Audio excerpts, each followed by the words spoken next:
Problem. This is an industry in Bangladesh that they just don't want you to see. This is the gate of one of 88 shipbreaking yards.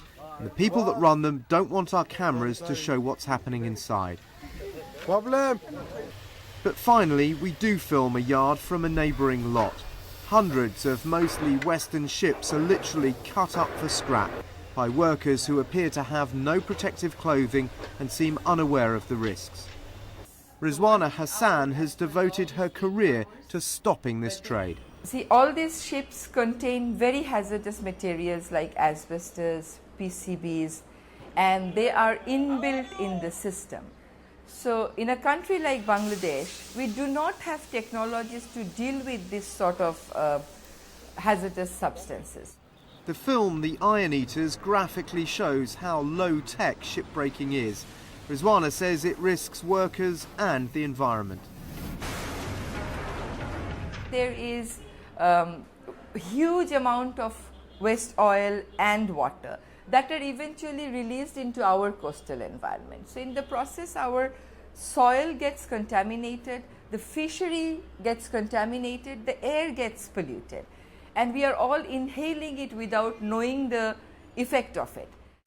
Rizwana's led the legal battle against shipbreaking, obtaining a landmark injunction against one company in 2008. For the first time in Bangladesh's judicial history, a polluter was actually fined. But despite her continuing efforts, the problem seems to be getting worse. The number of shipbreaking yards is not going down, it's going up. Bangladesh is now the world leader in this trade, and its people are bearing the brunt of the massive environmental impact.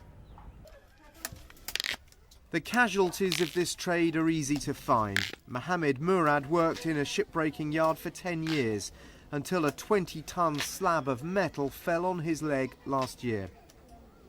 He explains that with Rizwana's help, he got some compensation, but the company had originally refused to pay anything after he lost his leg. It's too dangerous, he says. The company doesn't give us any security. They tell us to do it quickly, to cut quickly. If you die in the field, no problem, but you have to work quickly, he says.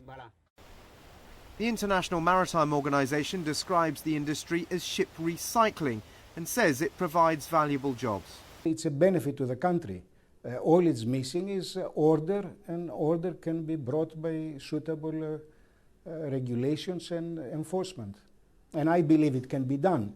I mean, you don't close down the industry because it's not doing it correctly now.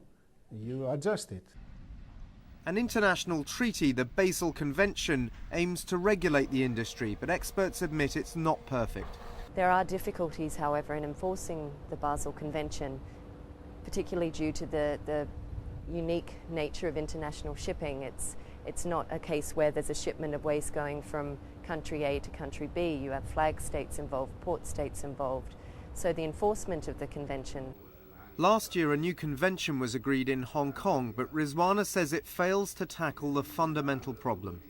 The reality is that the industry is being allowed here to operate because the European countries need to find a place to dump their ships, and because it brings in so much of money.